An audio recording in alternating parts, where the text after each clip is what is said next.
With only a few hours to go before Noche Buena, shoppers are rushing to Quiapo to buy their Christmas ham. Mobile Journal, Merimon Reyes is now reporting live on the ground. Ay, Merimon, bumababa at tumaas ang prices ng ham ngayon.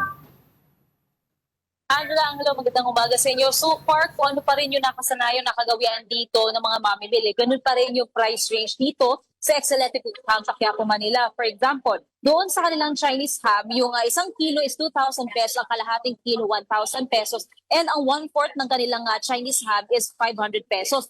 Pero yung isang dinadayo talaga dito is yung pineapple sweet ham, kung saan yung isang kilo nito, 1,360 pesos, ang kalahating kilo, 680, and ang 1/4 ay 340 pesos. So kanina, dito sa nakatayo tayo sa entrance, bago pa magbukas itong Excelente, ang pila ng mga tao hanggang doon sa dulo nitong daanan na to. Pero ngayon, kung makikita ninyo, medyo humuhupa yung tao. Pero usually, after a few minutes, meron ulit mga pupunta dito. Pero yun nga lang, compared sa usual na operations ng Excelente na around 5 o'clock, 6 o'clock, hindi evening, bukas pa sila. Ngayon, bisperas ng Pasko, maaring hanggang hapon lang sila. Kaya para sa mga kapatid natin na may planong humabol pa dito, so far naman, marami pa naman ditong mga hamon. Meron din silang longganisa, may ham sandwich. Meron andito yung mga longganisa, may kastanyas din sila. Ang kalahating kilo, 100 pesos. Ang half kilo, 200. Ang isang kilo, 400 pesos. Ang garlic longganisa, 110, 220, 440. Ang kastanyas sila, nasa 125 ang 1/4. So meron pa namang makahabol dito ang mga mamimili. Yun nga lang, for Excelente, hanggang hapon lang sila for today. Yung mga pila na sinasabi mo, ano yun, advance orders or talagang mga walk-in yun? Mga walk-in. At 5 o'clock a.m., may mga nakausap tayo. At pumunta kasi tayo dito bago mag 6 o'clock in the morning. Hahaba na ng pila. And marami sa kanila nang galing sa mga probinsya. Yung nakausap natin nang galing ng Bukawi, Bulacan, nang galing ng Laguna.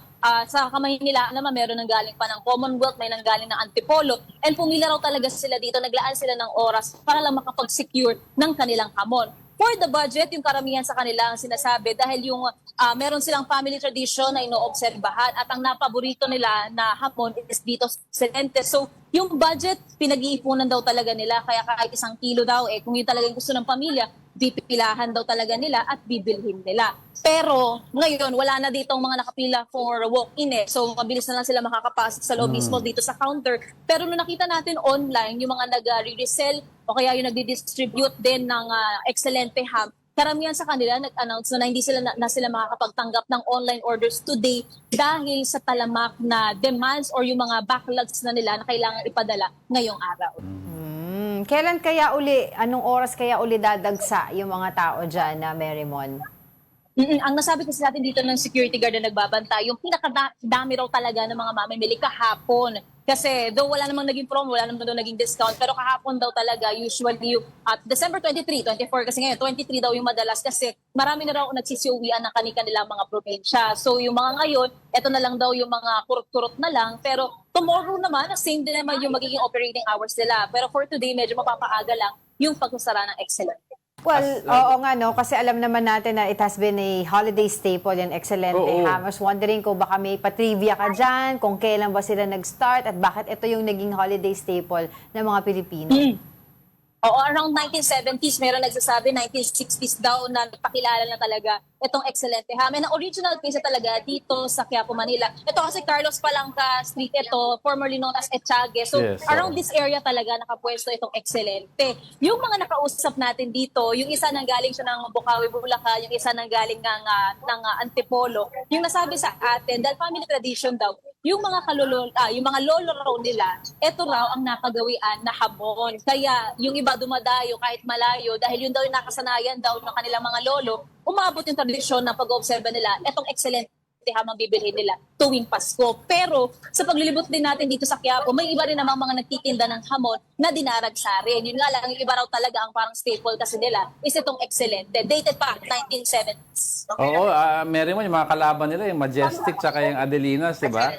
Yes, tama. Tsaka meron pa parang Leona. So, nandito siya within the area. Nandyan din, malapit dyan. Alam ko yun eh.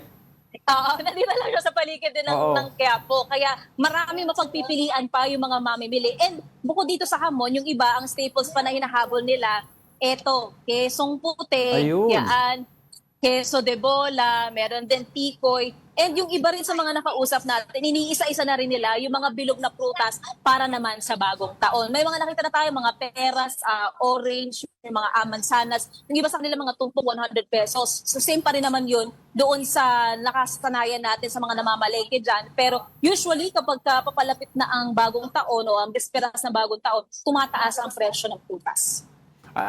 Marimon, aside from yung mga ham na nabanggit mo, no, ano pa yung mga nakikita mong bestseller dyan? Kasi alam ko, castañas is also a staple, di ba? For the last day of Christmas, bago mag-Noche Buena mamaya, ano nakikita mong possible na baka mag-sold out mamaya? Ham. Ham, ang sabi sa atin, ham is number 1 daw talaga dito. Ham So kung lang. hindi man dito sa Excelente, sa paligid daw Basta dito ham. ng Quiapo, marami pa nga mabibilhan. Sunod, yung mga queso de bola, queso puti. Yung iba rin naman, yung mga kastanyas ang hinahabol yes, dito. Kasi oo. for example, eto, kastanyas nandito. Dito may kastanyas din. And lahat sa pagtayo natin dito, simula kanina madaling araw, hindi nauubusan ng mga mamimili ito. And bukod dyan, yung iba kasi yung mga pangsahog nila sa kanilang mga lulutuin sa Noche Buena, sa papiging nila, doon naman sa palengke nila binibili. Yes. Kaya parang one-stop shop din talaga ang Quiapo pagdating sa ganitong mga espesyal na okasyon. Pero sa ngayon, jam-pack din ang mga bentahan talaga ng hamon.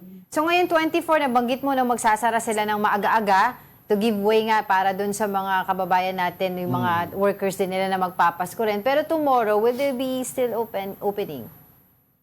Sabi, oo, magbubukas pa rin sila as usual. Business as usual daw sila. So around 7 a.m. ulit, magbubukas itong Excelente. And then usual programming na rin sila, operating hours sila around 5, 6 o'clock in the evening. Inaasahan na mag-ooperate ang Excelente. Ayun. So meron ba silang mga pa-free taste dyan? Or asahan namin, Merrimon, na magdadala ka rin for us. Marimon, sasabihin ko sana, huwag kang magpakita sa akin kung wala kang ham na dala.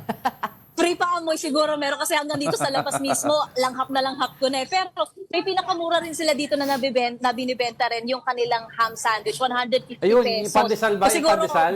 Yung may pandesal? Ay, teka na, wala na yung naka-display dito eh. Pero Oh. sandwich siya eh. Yun yung isa sa pinakamabenta rin para din daw doon sa mga may hinahabol din na budget. Yung sinasabi nilang parang scrap na ham tapos naka sa Yes, pandesal, meron di ba? pang scrap.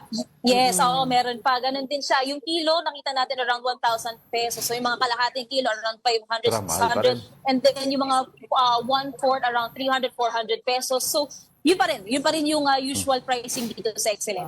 Ano yan? Sino yung pinakamatandang nagtitinda dyan sa Excelente? Meron ba yung original? Oo.